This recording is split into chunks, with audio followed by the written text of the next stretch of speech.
छायावाद के प्रमुख स्तंभों में से एक जयशंकर प्रसाद अपनी कामायनी के अलावा सैकड़ों कहानियों और नाटकों के लिए भी याद किए जाते हैं। आज देखती हूँ सपने पर सुनिए उनकी एक प्रसिद्ध कहानी, अपराधी। वनस्थली के रंगीन संसार में अरुण किरणों ने इठलाते हुए पदार्पण किया और वे चमक उठी। देखा तो कोमल किसलई और कुसुमों की पंखुड़ियां बसंत पवन के पैरों के समान हिल रही थीं। पीले पराग का अंगराग लगने से किरणें पीली पड़ गईं। बसंत का प्रभात था। युवती कामिनी मालिन का काम करती थी। उसे और कोई न था। वो इस कुसुम कानन से फूल चुन ले जाती और माला बनाकर बेचती। कभी कभी उसे उपवास भी करना पड़ता, पर वो ये काम न छोड़ती।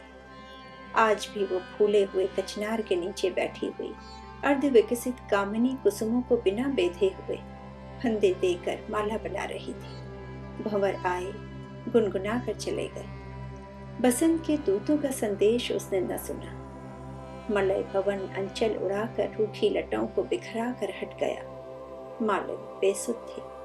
वो फंदा बनाती जाती थी और फूलों को फंसाती जाती थी। द्रुत गति से दौड़ते हुए अश्व के पद शब्द ने उसे त्रस्त कर दिया। वो अपनी फूलों की टोकरी उठाकर भयभीत होकर सिर झुकाए खड़ी हो गई। राजकुमार आज अचानक उधर वायु सेवन के लिए आ गए थे। उन्होंने दूर से ही देखा, समझ गए कि वो युवती त्रस्त है। बलवान अश्व वहीं रुक गया। राजकुमार ने पूछा, तुम कौन हो? कुरुंगी कुमारी के समान बड़ी बड़ी आंखें उठाकर उसने कहा, मालिन। क्या तुम माला बनाकर बेचती हो? हाँ। यहाँ का रक्षक तुम्हें रोकता नहीं? नहीं, यहाँ कोई रक्षक नहीं है। आज तुमने कौन सी माला बनाई है? यही कामिनी की माला बना रही थी।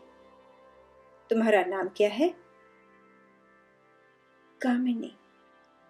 वाह, अच्छा, तुम इस माला को पूरी करो, मैं लौट कर उसे लूंगा। डरने पर भी मालिन ढीठ थी। उसने कहा, धूप निकल आने पर कामिनी का सौरभ कम हो जाएगा। मैं शीघ्र आऊंगा, कहकर राजकुमार चले गए। मालिन ने माला बना डाली। किरणें प्रतीक्षा में लाल पीली होकर धवल हो चली। राजकुमार लौट कर नहीं आए। तब उसी ओर चली जिधर राजकुमार गए थे। युवती बहुत दूर न गई होगी कि राजकुमार लौटकर दूसरे मार्ग से उसी स्थान पर आए। मालिन को न देखकर पुकारने लगे, मालिन, ओ मालिन।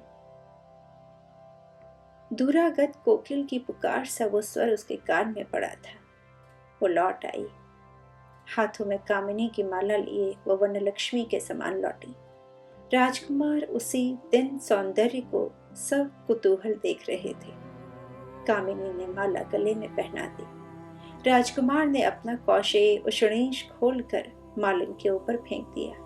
कहा, जाओ, इसे पहन कर आओ। आश्चर्य और भय से लताओं की झुरमुट में जाकर उसने आज्ञानुसार कौशेय वसन पहना। बाहर आई तो उज्जवल किरणें उसके अंग अंग पर हंसते हंसते लोटपोट हो रही थीं। राजकुमार मुस्कुराए और कहा, आज से तुम इस कुसुम कानन की वन पालिका हुई हो, स्मरण रखना। राजकुमार चले गए। मालिन किंग कर्तव्य विमूढ़ होकर मधुक वृक्ष के नीचे बैठ गई। बसंत बीत गया। गर्मी जलाकर चली गई। कानन में हरियाली फैल रही थी। श्यामल घटाएं आकाश में और शस्य शोभा धरणी पर एक सघन सौंदर्य का सृजन कर रही थीं। वनपालिका के चारों ओर मयूर घेर कर नाचते थे। संध्या में एक सुंदर उत्सव हो रहा था। रजनी आई। वनपालिका के कुटीर को तम ने घेर लिया। मूसलाधार वृष्टि होने लगी। युवती प्रकृति का मद उल्लास था। वनपालिका पर्ण कुटीर के वातायन से चकित होकर देख रही थी। सहसा बाहर कंपित कंठ से शब्द हुआ, आश्रय चाहिए। वनपालिका ने कहा, तुम कौन हो? एक अपराधी। तब यहाँ स्थान नहीं है। विचार कर उत्तर दो, कहीं आश्रय न देकर तुम अपराध न कर बैठो। वनपालिका विचारने लगी। बाहर से फिर सुनाई पड़ा, विलंब होने से प्राणों की आशंका है। वनपालिका ने संकोच उठी और उसने द्वार खोल दिया। आगंतुक ने भीतर प्रवेश किया। वो एक बलिष्ठ युवक था। साहस उसकी मुखाकृति थी। वनपालिका ने पूछा, तुमने कौन सा अपराध किया है? बड़ा भारी अपराध है, प्रभात होने पर सुनाऊंगा। इस रात्रि में केवल आश्रय दो। कहकर आगंतुक अपना आर्द्र वस्त्र निचोड़ने लगा। उसका स्वर विकृत और बदन नीरस था। अंधकार ने उसे और भी अस्पष्ट बना दिया था। युवती वनपालिका व्याकुल होकर प्रभात की प्रतीक्षा करने लगी। सहसा युवक ने उसका हाथ पकड़ लिया। वो त्रस्त हो गई, बोली, अपराधी, ये क्या? अपराधी हूं सुंदरी। अब की बार उसका स्वर परिवर्तित था। पागल प्रकृति पर्णकुटी को घेर कर अपनी हंसी में फूटी पड़ती थी। वो कर स्पर्श उन्मादकारी था। कामनी की धमनियों में बाहर के बरसाती नालों के समान रक्त दौड़ रहा था। युवक के स्वर में परिचय था, परंतु युवती की वासना के कुतूहल ने भय का बहाना खोज लिया। बाहर करकापात के साथ ही बिजली कड़की। वनपालिका ने दूसरा हाथ युवक के कंठ में डाल दिया। अंधकार हंसने लगा। बहुत दिन बीत गए। कितने ही बरस आए और चले गए। वो कुसुम कानन जिसमें मोर, शुक और पिक फूलों से लदी झाड़ियों में विहार करते थे, अब एक जंगल हो गया। अब राजकुमार वहां नहीं आते थे। अब वे स्वयं राजा हैं। सुकुमार पौधे सूख गए। विशाल काय वृक्षों ने अपनी शाखाओं से जकड़ लिया। उस गहन वन में एक कोने में पर्णकुटी थी। उसमें एक स्त्री और उसका पुत्र दोनों रहते थे। दोनों बहेलियों का व्यवसाय करते। उसी से उनका जीवन निर्वाह होता। पक्षियों को फंसाकर नागरिकों के हाथ वह बालक बेचा करता। कभी कभी मृग शावक भी पकड़ ले आता। एक दिन वनपालिका का पुत्र एक सुंदर कुरंग पकड़कर नगर की ओर बेचने के लिए गया। उसकी पेट पर बड़ी अच्छी बूटियां थीं। वो दर्शनीय था। राजा का पुत्र अपने टट्टू पर चढ़कर घूमने निकला था। उसके रक्षक साथ थे। राजपुत्र मचल गया। किशोर मूल्य मांगने लगा। रक्षकों ने कुछ देकर उसे छीन लेना चाहा।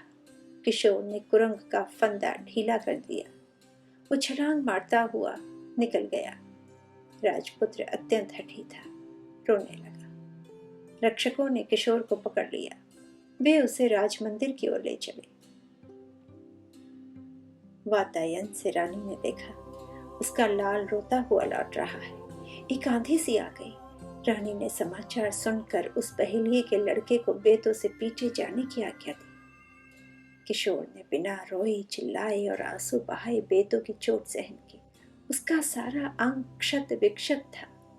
पीड़ा से चल नहीं सकता था। प्रज्ञा से लौटते हुए राजा ने देखा। एक बार तो दया आई, परंतु उसका कोई उपयोग न हुआ।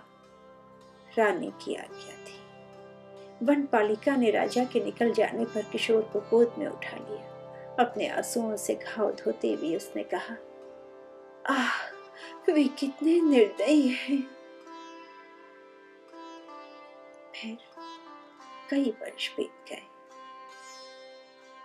आप सुन रहे हैं जयशंकर प्रसाद की कहानी अपराधी। फिर कई वर्ष बीत गए। नवीन राजपुत्र को मृगया की शिक्षा के लिए लक्ष्य साधने के लिए वही नगरोपकंठ का वन स्थिर हुआ। वहां राजपुत्र हिरणों पर, पक्षियों पर तीर चलाता। वनपालिका को अब फिर कुछ लाभ होने लगा। हिरणों को हाँकने से, पक्षियों का पता बताने से कुछ मिल जाता है, परंतु उसका पुत्र किशोर राजकुमार की मृगया में भाग न लेता। एक दिन बसंत की उजली धूप में राजा अपने राजपुत्र की मृगया परीक्षा लेने के लिए 16 बरस बाद उस जंगल में आए। राजा का मुंह एक बार विवर्ण हो गया। उस कुसुम कानन के सभी सुकुमार पौधे सूख कर लोप हो गए हैं। उनकी पेड़ियों में कहीं कहीं दो एक अंकुर निकलकर अपने प्राचीन बीज का निर्देश करते थे। राजा स्वप्न के समान उस अतीत की कल्पना कर रहे थे। अहेरियों के वेश में राजपुत्र और उसके समवयस्क जंगल में आए। किशोर भी अपना धनुष लिए एक ओर खड़ा था। कुरुंग पर तीर छूटे। किशोर का तीर कुरुंग के कंठ को बेध कर राजपुत्र की छाती में घुस गया। राजपुत्र अचेत होकर गिर पड़ा। किशोर पकड़ लिया गया। इधर वनपालिका राजा के आने का समाचार सुनकर फूल खोजने लगी थी। उस जंगल में अब कामिनी कुसुम नहीं थे। उसने मधुक और दूर्वा की सुंदर माला बनाई, यही उसे मिले थे। राजा क्रोध से उन्मत्त थे। प्रतिहिंसा से कड़क कर बोले, मारो।